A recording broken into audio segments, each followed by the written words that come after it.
ko na yung usapan natin. Kaya ibig sabihin nun, tayo na. Anong usapan? Ito, nagbibiro lang naman ako. Kumagat ka naman. Ganda naman tayo eh. Yung pagkanta mong yun, sa tingin mo, sasagutin kita? Sana mas ginalingan mo pa. Yan tuloy. Tanga to. Oo, nyari ka pa. Nakita ko, kinikilig ka eh. Hindi ako kinikilig, no? Oo. Ikaw nga. Baka ikaw yung kilig na kilig dyan.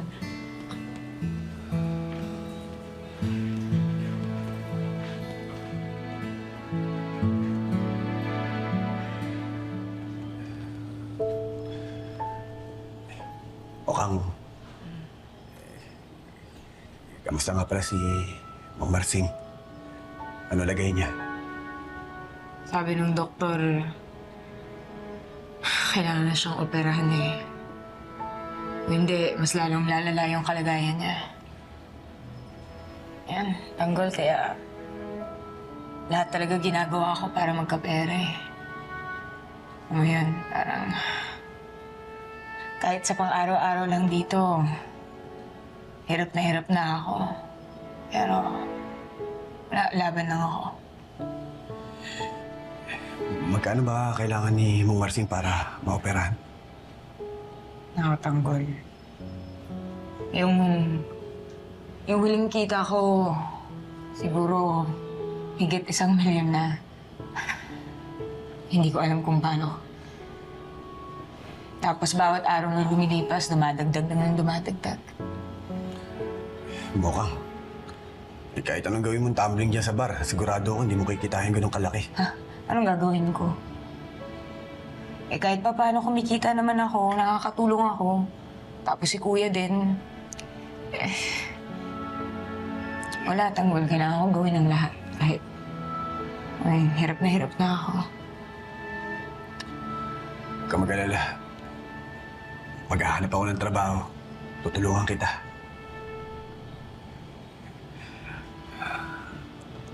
Salamat, ha. Sige. Pahinga ka na. Ako din. Matutulog na rin ako. Pagod na ako eh. Na.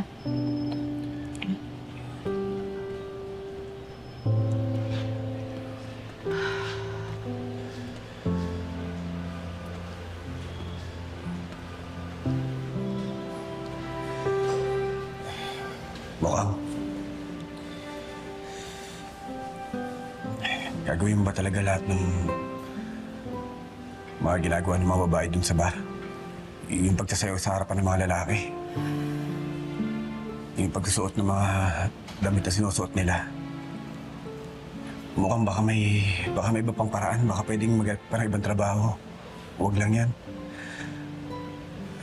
Kasi baka kung ano naman mangyari sa'yo eh. Tanggol. Kung iba naman yung sitwasyon natin ngayon, di ba? Alam mo naman, hindi ko ito gagawin eh. Pero wala eh. Wala akong mahanap na trabaho na makakauwi ako ng pera gabi-gabi eh. Kahit pa paano, yung sa ginagawa ko, may pera akong dinadala dito. Nakakatulong ako sa pang-araw-araw na gastusin. Pero kung ano pang trabaho magagawa ko, Mukhang tutulungan na lang kita. Maraming pa namang paraan dyan eh. Di babalik ako sa dati kong gawain. Mang-i-snatch ako, mang-hold up ako. Magnanakaw ako para sa'yo. Huwag mo lang gawin yung ginagawa mo. Tanggol, huwag mong gagawin yan. Di ba ako na nga yung lagi nagsasabi sa'yo na magbagong buhay ka? Tapos ano, babalik ka doon dahil lang sa akin? Ayoko naman yun. Ayoko masira yung buhay mo dahil lang sa akin.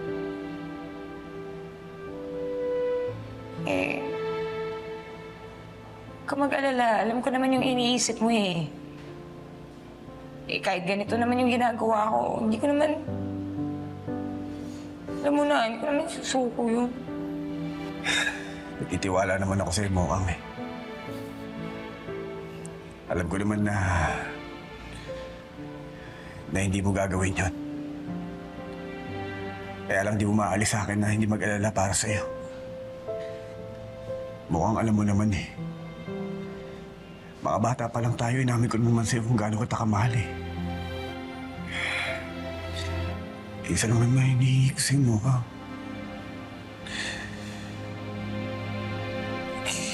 Hindi ko kasi kaya may mangyari sa'yo masama eh.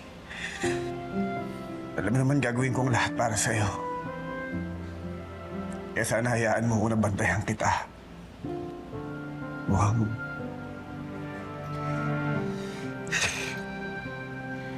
Kaya mahal kita eh.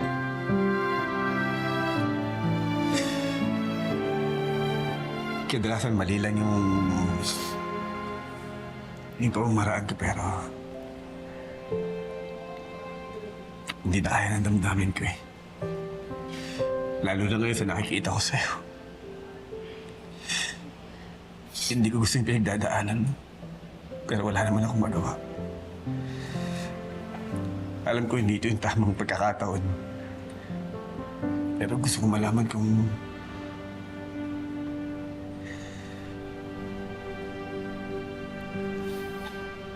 may pag-asa ba ako sa'yo?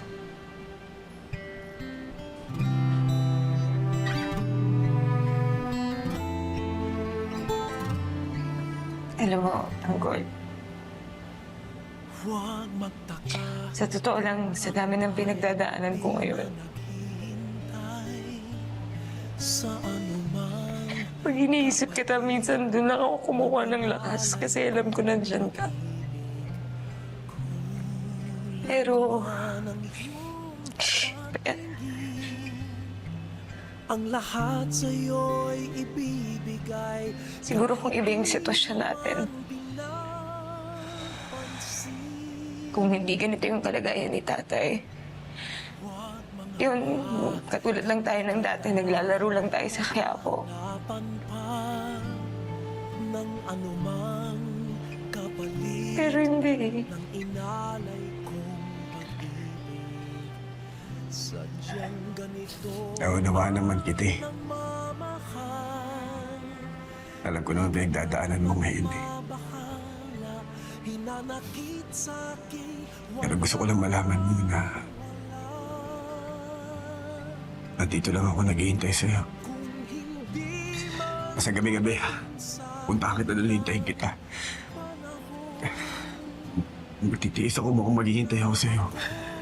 Hanggang dumating na yung panahon na pwede mo na akong mahalin. Pasensya ka na.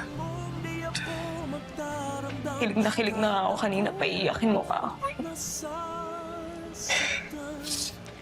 Huwag mo lang Sige na.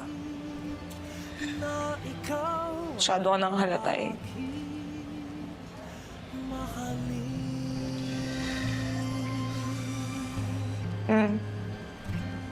huwag mangamba, hindi kita paghahanap. Kala ko kiss na. Kiss mo mukha mo. Kiss ka na. Nang inalay kong pag-ibig, sadyang ganito ang nagmamahal. Hindi ka dapat mabahala, hinanakit sa'kin walang-wala.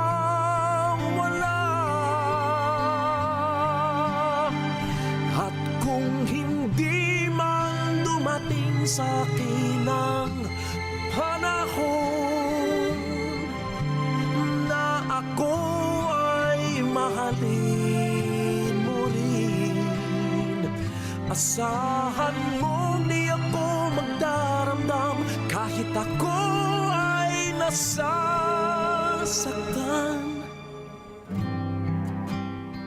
Tanggol, pasensya ka na. Alam ko, nahihirapan ka na rin sa akin. At nararamdaman ko kung gaano mo talaga ako kamahal. Pero siguro, hindi pa ito yung tamang panahon para mahalin kita. Kinakailangan ko munang unahin yung pamilya ko. Lalong-lalo na yung sitwasyon ni tatay. Sana maunawaan mo ako.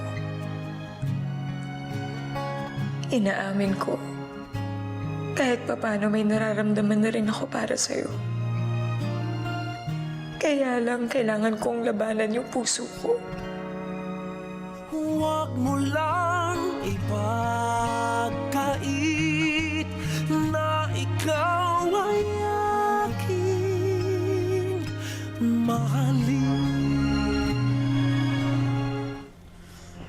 Ang hirap pala ng ganito. Nakakainip pag walang ginagawa. Pwede kayang lumabas muna tayo. Ikot-ikot para makapagpahangin. Huwag na. Baka matsyempuhan pa tayo ng mga pulis. Tsaka, baka magalit si Berting sa atin. Sa mo, paano ba to? Hanggang kailan tayo ganito? Bukas, pag maayos-ayos yung sugat natin, papalam tayo. Saan tayo pupunta? Titignan natin sitwasyon sa labas. Sigurado kayo, Supremo? Baka madali tayo. Basta mag-ingat lang tayong mabuti.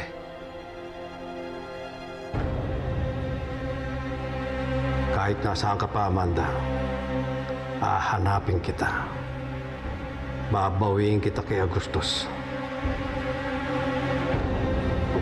Bukas kaya, hanap ulit tayo trabaho. Paano tayo maghanap ng trabaho eh? Mainit pa nga tayo sa mga pulis. Oh, Tanggol! Uy! Ay, napras Tanggol oh! Uy, Tanggol! Eh, friend, pasuyo naman isang beer para kay Tanggol. Thank you. Buka rito. Oh, bakit ngayon ka lang? Akala ko ba pupunta ka lang sa atin, tapos dadalawin mo si Lola Tinding mo? Ang dami nangyari. Kaproblema pa si Lola Tinding. Bakit? Nangyari kay Lola Tinding? Eh ayun, nagpakabayani na naman. Iniligtas yung suking customer nila doon sa mga hold-upper. Sino nag-hold up? Gusto mo balikan natin bukas? Malamang kilala natin yung Tanggol. Huwag na, Bulldog. Wala naman masyadong nangyaring masama kay Lole. Nalamog lang yung katawan saka sumakit yung balakang. Eh, bakit nga ngayon ka lang?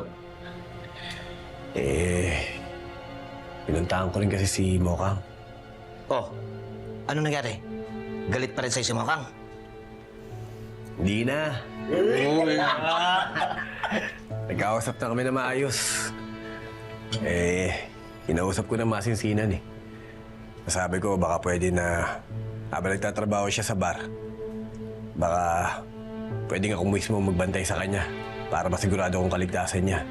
Ibig sabihin, doon na talaga papasok si Mokang? Paano yun? Mag-hoses talaga siya? Di naman. Ang usapan namin ni Mokang, magtatrabaho siya doon hanggat hindi pa nalalabas sa ospital si Mang Marsing. Pero pag ayos na si Mang Marsing, maghahanap na siya ng maayos na trabaho. O anong plano mo, Tanggol? Magbabodyguard ka sa kanya araw-araw? Nako, Tanggol. Malabo yan, gulo yan eh. Hindi naman, Ting. Nangako ko sa kanya na iiwas ako sa gulo. Tanggol. Kakayanin mo kaya? Kaya mo? Ikaw pa, Tanggol. Hindi na maaari, Bulldog. Kasi sa oras na gumawa ako ng gulo, o ako nagsimula, pinangako kay Mokang na huwag niya na akong pansinin habang buhay.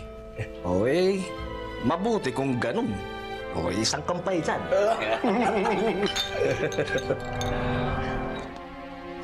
O, Tanggol, bakit ngayon ka lang? Kinabi ka yata. Ma'am Berting, pasensya na po kayo. Marami lang ako naskas sa bahay. May nangyari po kasi. Mabuti naman at ligtas ka. At hindi ka nakita ng mga pulis. Hindi naman po. Pero nandun pa rin po yung mga pulis saka mga barangay. Pinag-aanap po ako eh. May panibagong kaso po kasing ibinibintang sa akin. Bakit, Tanggol? Ano naman ginawa mo? Ma'am Berting, wala po akong ginawa. Ako po ang pinagbibintangan lang doon sa nanloob doon sa bahay ni Roda saka nagtangkang pumatay sa kanya. Uy, paano mangyayari na halos araw-araw magkakasama tayo? Yun nga sabi ko kay Lole. Siguro kaya akong pinagbibintangan dahil doon sa nangyaring pagtutok ko ng baril kay Roda. Yan naman kasi, Tanggol kung ano-ano ang pinapasok mo. Kaya lahat ng mangyayaring masama sa Quiapo, sa iyo ibibintang. Ma'am Berting, hindi naman po lahat ako gumawa eh. Sige. Tapusin niyo at ayusin niya. Kung makapagpahinga na kayo, ha? Salamat po. Sige na. Salamat po.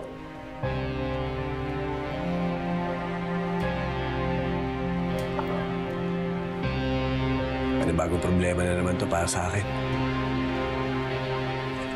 Sigurado, pag nahuli na ako ng pulis, mas mabigat na ang kaso ko.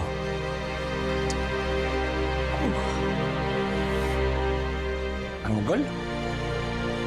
Imbis na masolusyonan yung problema mo, parang araw-araw nadadagdagan pa eh. Mabiruin mo yung nangyari kay Roda, nasangkot ka. Eh kasi naman, nakita kang tinutukan mo ng baril yung tao, di malamang ikaw talaga pagbintangan ng mga yun. Kumusta ka naman sa pamilya mo? Di ba sila nagalit na nakita ka? Hindi naman. Si Santino sa si Lola Tinding lang naman nakakita sa akin eh. Buti di mo nakita si David. Pag nakita ka yun, malamang aangasan ka na naman yun. Nagkita kami.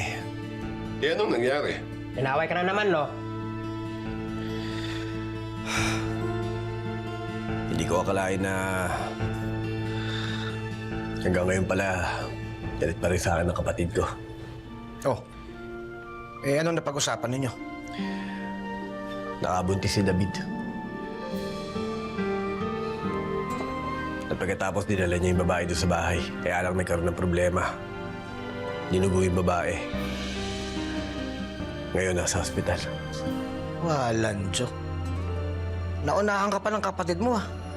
Teka, di ba hindi pa nakatapos ang pag-aaral yon? O ano sabi ni Mang Rigor?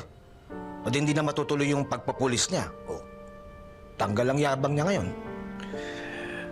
Sinubukan ko ng tulungan eh. Binigyan ko ng pera kaya lang ibinato sa akin. Tarantado tagal loko na yung Tanggol. Alam mo, Tanggol, kung hindi mo lang kapatid yan, tatamaan sa akin yan. Para madala. Huwag na, Bulldog. Ang iniisip ko na lang, siguro may nagawa akong pagkakamali at pagkukulang sa kapatid ko. Kaya gano'n ang pagtrato niya sa akin.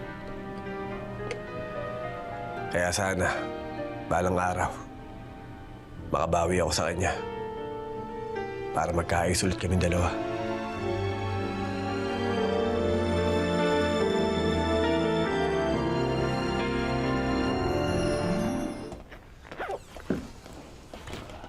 Oh, Tanggol. Kamusta kayo? Kamusta mga sugat niyo? Ayos lang, Tanggol. Wala ang mga to. Halos daplis lang. Bale, wala sa amin ang mga to. Ayos lang ba kayo dito? Di ba kayo nainip? Ayos naman, kaya lang yun, nakakainip talaga. Walang ginagawa eh. Tanggol, bukas baka pwede magpaalam. Eh, pupuntahan lang kami. Saan kayo pupunta? Titignan lang namin kung anong sitwasyon sa labas. Supremo, masyado pang delikado ang sitwasyon nyo. Maraming mga pulis na paikot-ikot at hinahanap tayo. Kung mag-alala, mag-iingat kami. Saka babalik naman kami kaagad eh. Sa akin, walang problema. Kinakailangan nyo magpaalam kay Mang Berting kung papayagan kayo. Sige, magpapaalam kami na maayos sa kanya.